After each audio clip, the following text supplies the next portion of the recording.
আসসালামু আলাইকুম সবাইকে। অপরিণত ভালোবাসা গল্পের 2 নাম্বার পার্ট। তো বেশি কথা না বলে চলুন গল্প শুরু করা যাক। ভোরের অন্ধকার মিলিয়ে গিয়ে পুরোপুরি সূর্যের দেখা মিলতেই পিট পিট করে চোখ মেলে তাকালো ধারা। সারা রাত এক ফোঁটাও না ঘুমিয়ে ক্লান্তিতে শেষে তার চোখ লেগে এসেছিল, তাই বোধহয় এত দেরিতে ঘুম ভাঙলো তার। আড়মোড়া ভেঙে উঠে বসতেই তার চোখ ছানা ভরা। কিছুটা চমকে বুকে থুতু দিল ধারা। আয় হাই, এ কোথায় সে? কার ঘর এটা?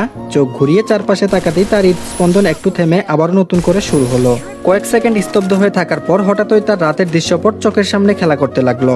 মনে পড়ে গেল কার ঘর, কেন সে এখানে, কিভাবে হলো সবকিছু মনে পড়তেই নিজেকে সামলে সোফায় সোজা করে বসলো ধারা। তার এখন কি করা উচিত ভেবে পেল না। নিজেকে গুছিয়ে সোফায় এক কোণে চুপচাপ বসে গেল ধারা। কিন্তু এখন তার করণীয় কি? এই নীরব সকালে ভেতরে চলছিল এক লাশ ঘূর্ণিপাক। ধারা তখন আকাশ পাতাল নিয়ে গভীর চিন্তায় মগ্ন। ঠিক তখনই খট করে বাথরুমের দরজা খোলার আওয়াজ পাওয়া গেল। ধারা সতর্কতার দৃষ্টিতে তাকাতেই চোখ পড়ল সদ্য গোসল সেরে বেরিয়ে আসা এক পুরুষ অবয়ব।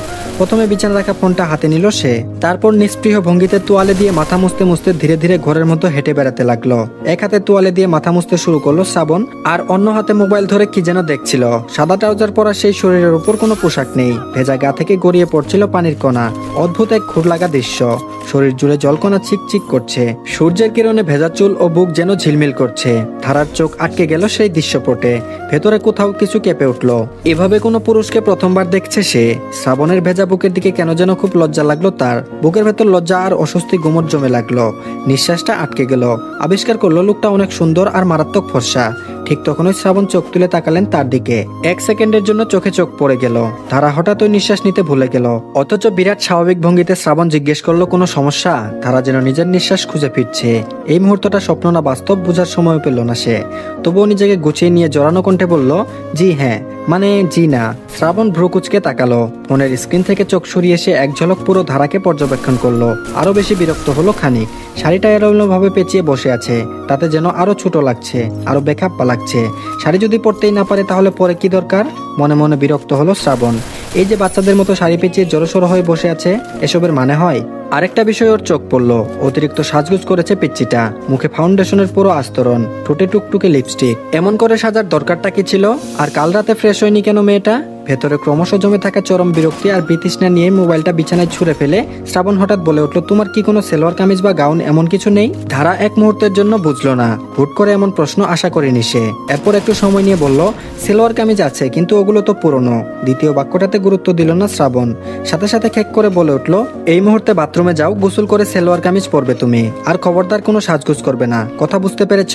ধারা বাধ্যের নেই উপর নিচ মাথা নেড়ে বুঝালো সে বুঝেছে। শ্রাবণ এবার টি শার্ট পরে নিল। ধারা এক পলক সেদিকে তাকিয়ে মিনমিন করে জিজ্ঞেস করলো, আমি কি চুরি নুপুরও খুলে ফেলবো? শ্রাবণ ভ্রু কুচকে ধারার হাত ও পায়ের দিকে তাকালো। সরু চোখে তাকিয়ে গভীর বিরক্তিতে আদেশ ছুড়ে দিল, হ্যাঁ অবশ্যই। চুরি আর নুপুরের শব্দ অসহ্য লাগছে। ধারা কেমন অদ্ভুত দৃষ্টিতে তাকালো শ্রাবণের দিকে। তাকে তো বলা হয়েছিল স্বামীরা সাজগোজ পছন্দ করে, এই লোক বুঝি পছন্দ করে না? কিছু একটা ভেবে হঠাৎই উঠে দাঁড়ালো ধারা। শরীর এখনো অবশ, মাথায় যেন হাজারটা প্রশ্ন ঘুরছে। তবুও সে স্থির চোখে তাকালো বাথরুমের দিকে। কিছুটা দ্বিধাগ্রস্ত ভঙ্গিতে ধীরে ধীরে পা বাড়ালো সে। শ্রাবণের গায়ে থেকে আসা বেলি ফুলের গন্ধ, ঘরের ভেজা বাতাস আর আয়নার সামনে ঝুলতে থাকা তার কয়েকটি টি শার্ট, সবকিছু মিলিয়ে বাতাসটা ভারী লাগছে তার কাছে। একটু অস্বস্তি হচ্ছে। যারা স্বামীর অবাধ্য হয় তারা অনেক অত্যাচারিত হয়। গ্রাম থেকে এসব ছোট থেকে ধারা দেখে এসেছে। এদের উপর বিয়ের আগে চাচির বলা কথাগুলো শুনেও বেশ আতঙ্কিত ছিল ধারা। ভেবেছিল তার অবস্থা খারাপ হবে। তবে এখন পর্যন্ত যে স্বামী নামক পুরুষটা তার সাথে খারাপ ব্যবহার করেনি, এই নিয়ে সন্তুষ্ট ও সাথে ভীষণ অবাকও। তাই বলে তো অবাধ্য হওয়া যাবে না। এই কারণে স্বামীর কথা শুনলো ধারা। বাথরুম থেকে গোসল করে সেলোয়ার কামিজ পরে বেরিয়ে এলো। সব সাজ উঠিয়ে একদম পরিপাটি হয়ে এলো। প্রতিদিন সকাল সকাল গোসল করতেই ধারা পছন্দ করে, তাই আজও বিপরীত কিছু করলো না। কিন্তু বাথরুম থেকে বের হতেই ধারা চমকালো। বিছানায় বসে আছে সালমা বেগম। তাকে দেখে ধারা সহসা মাথা নামিয়ে এগিয়ে এলো। সালমা বেগম তার জন্যই অপেক্ষা করছিলেন। ধারাকে দেখেই তিনি বিছানা থেকে উঠলেন। দুহাত বাড়িয়ে কাছে ডাকলেন ধারাকে।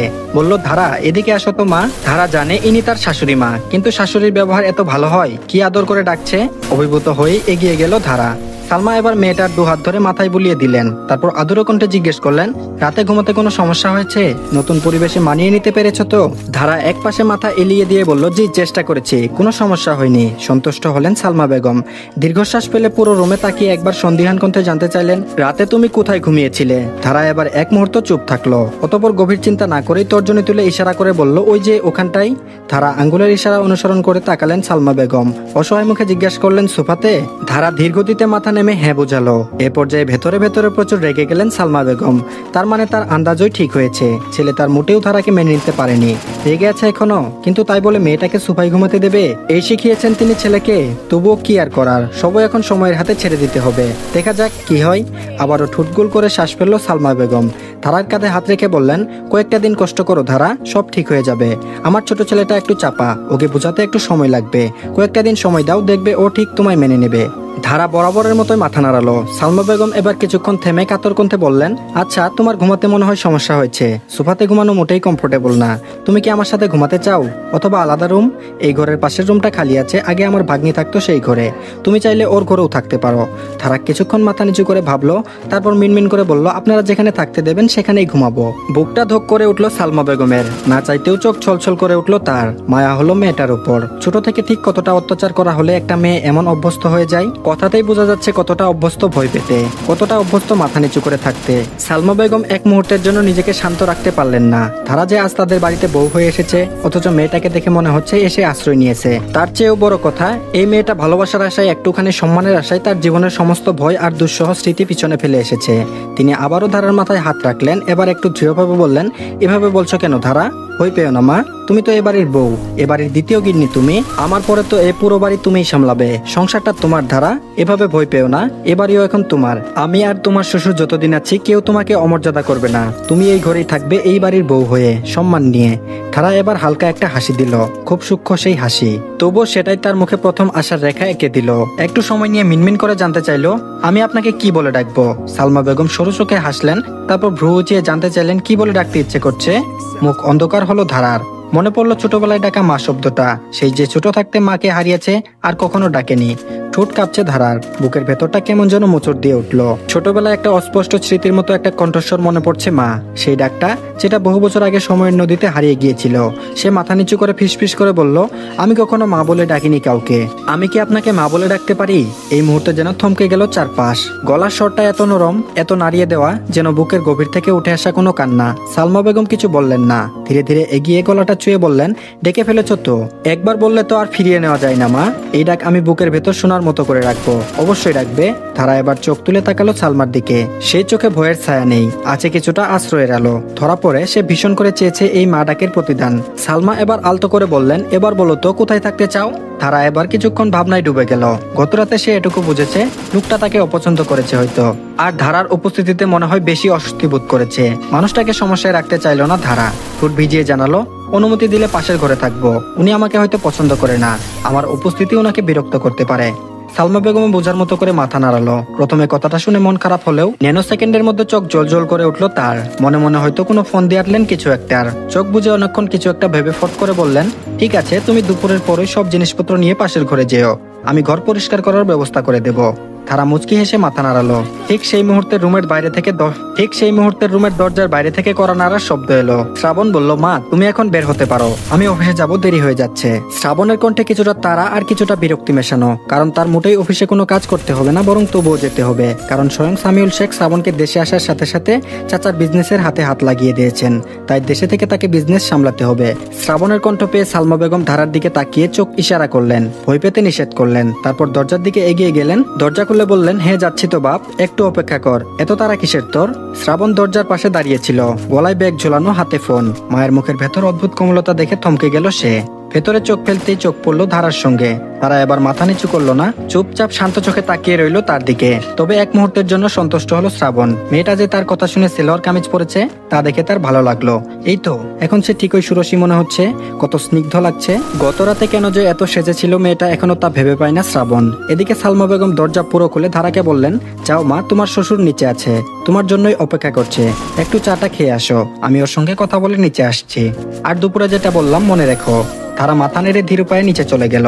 নিচের দিকে যেতে যেতে ওর বুকের ভিতরটা ধুক ধুক করতে লাগলো, যেন এক অজানা পথে দাঁড়িয়ে আছে, যার শেষ কোথায় সে জানে না। শ্রাবণ তখনও দাঁড়িয়ে আছে, রুকুচকে গুটি পায়ে চলা ধারার প্রস্থান দেখলো। এরপর মায়ের মুখে প্রশ্ন ছুড়ে দিল, তুমি এতক্ষণ ওর সঙ্গে কথা বলছিলে? সালমা বেগম একটুখানি হেসে বললেন, হ্যাঁ তো কি করব, বউয়ের সঙ্গে কথা বলা তো খারাপ না। তুই যা শিখে এসেছিস তার চেয়ে অনেক ভালো শিখে এসেছিস বলে ভাবতাম। আমি কিন্তু ওকে আলাদা করে থাকতে বলেছি, এটা শুধু তোর উপর না চাপিয়ে ওর সম্মান বাঁচিয়ে, বুঝলি? শ্রাবণ কিছু না বলে নিচে তাকালো। হয়তো তার মায়ের সরল কথাগুলো একটু একটু করে নিজের ভেতর জমাট বরফ গলিয়ে দিচ্ছে নাকি না। সালমা বেগম একটু চালাকি করে আবার বললেন, ইকরার ঘরে ওকে থাকতে বলেছি, তুই নাকি ওকে রাতে সোফাতে ঘুমাতে দিয়েছিস। বিষয়টা খুবই খারাপ, তাই পাশের ঘরে ও থাকবে আজ থেকে, যতদিন না তুই ওকে মেনে নিস। শ্রাবণ ভ্রু কুচকে বলল, এমন ভাবে বলছো যেন আমি ওই মেয়েকে অন্য করে থাকতে বাধা দেব। সালমা বেগম কপাল কুচকে বললেন, বাধা দিবি না? শ্রাবণ কাঁধ উঁচিয়ে বলল, অবভিয়াসলি নো। সালমা বেগম এবার দৃঢ় কণ্ঠে ধমক দিলেন, বলল, শ্রাবণ, মেয়েটা বউ হই তোর, বিয়ে করেছিস তুই, ভুলে যাস না। শ্রাবণ এবার চোখ বন্ধ করে ধাতস্থ হয়ে বলল, ও একটা বাচ্চা মা, বউ হওয়ার মতো বয়স ওর না। তুমি একটা বাচ্চা মেয়েকে আমার ঘরে তুলে দিলে যদি সংসার করতে বলো, সেটা তো হয় না মা, সবকিছুর একটা নিয়ম থাকে। সালমা বেগম এবার গলা নামিয়ে শান্তভাবে বললেন, শ্রাবণ, আমি জানি তুই এখন ক্ষুব্ধ, অবাক, বিরক্ত, এমনকি হয়তো রাগান্বিত, কিন্তু শোন, জীবন সবসময় আমাদের পছন্দ মতো চলে না, অনেক সময় অচেনা পথে আমাদের হেঁটে যেতে হয়। আমি তোকে কোনো কিছু জোর করে করতে বলছি না, আমি শুধু বলছি ওই মেয়েটাকে মানুষ হিসেবে দেখ, ওর ভয়, ওর অসহায়তা একটু বোঝার চেষ্টা কর। ও এতিম শ্রাবণ, ওর চোখের দিকে একবার তাকিয়ে দেখিস, ও কতটা আতঙ্কিত, কতটা অসহায়। ওকে যদি তুই এভাবে অবহেলা করিস তাহলে তো, আর তোর বাপ ওকে এ বাড়িতে এনেছে স্বাভাবিক সুখী জীবন দেওয়ার জন্য, আর তুই এমন করবি বাবা? শ্রাবণ এবার ঠোঁট কামড়ে দাঁড়িয়ে রইল কিছুক্ষণ, মাথা নিচু করে আস্তে আস্তে বলল, মা, ইমোশনাল কথা বলো না তো, আবেগ দিয়ে জীবন চলে না। তুমি জানো আমি প্ল্যান করে কখনো কাউকে সন্তুষ্ট দিতে চাই না, কিন্তু মা, আমার তো নিজস্ব কিছু আশা ছিল, পরিকল্পনা ছিল, এখন সব ওলটপালট হয়ে গেছে। এই পরিস্থিতি আমি হ্যান্ডেল করতে পারছি না। আমি ওই মেয়েকে কিভাবে পাবলিক প্লেসে দাঁড় করিয়ে বলবো সে আমার স্ত্রী? আমার বন্ধুরাও হাসাহাসি করবে ওকে দেখে, সমাজে ওকে আমি কিভাবে? সালমা বেগম এবার একটু দূরে গিয়ে শক্ত কণ্ঠে বললেন, সমাজ কি বলবে তাই নিয়ে ভাবিস? সমাজ তোর পাশে ছিল কবে, যা এখন তোর সম্মান নিয়ে চিন্তা করছে? শ্রাবণ হতবাক হয়ে তাকালো মায়ের দিকে। তিনি থামলেন না, কণ্ঠ আরো গম্ভীর হয়ে উঠল। তারপর বলল, তুই বলছিস তোর বন্ধুরা হাসবে? ওরা যদি তোকে সত্যিকারের মানুষ হিসেবে জানতো তাহলে হাসতো না। শ্রাবণ, আর তুই তো চিরকাল আলাদা কিছু করতে চাইছিস, আজ তোর সামনে এমন একটা সুযোগ, একটা নিরীহ মেয়েকে যে এত কষ্টের ভেতর দিয়ে এসেছে, তাকে সম্মান দিয়ে প্রমাণ করতে হবে তুই কেমন মানুষ। আর তুই কি করছিস? তার চোখের ভয় দেখে ঘৃণা করছিস, অবহেলা করছিস। শ্রাবণ এবার কিছুটা গলার স্বর উঁচু করেই বলল, কিন্তু মা, আমি তো প্রস্তুত ছিলাম না, আমি তো এমন বউ চাইনি, আমি তো স্বপ্ন দেখেছিলাম এমন কাউকে যার সাথে আমি চলতে পারবো, মানিয়ে নিতে পারবো, যার লুক, পোশাক, কথাবার্তা সবকিছুতে আমি গর্ব করতে পারবো। সালমা বেগম এবার চুপ করে গেলেন কিছুক্ষণের জন্য, তারপর ধীরে ধীরে বললেন, শ্রাবণ, তুই যা যা বলছিস সেটাতে আমি দোষ দিচ্ছি না, এই বয়সে এরকম ভাবা স্বাভাবিক নয়, কিন্তু একটা কথা মনে রাখ, এই মেয়েটাকে তুই গর্বের জায়গায় না রাখলে কেউ রাখবে না। তোকে গর্ব করতে হবে ওকে তোর মনের মতন মানুষ বানিয়ে, ওর পাশে দাঁড়িয়ে, ওর নিজের হয়ে উঠতে সাহায্য করে। এই কাজটা বড় শ্রাবণ, আর বিশ্বাস কর, একদিন তুই নিজেই গর্ব করবি যে তুই এমন একটা মেয়েকে গ্রহণ করেছিলি যার সামনে একদিন সবাই মাথা নিচু করবে। শুধু সময় দে।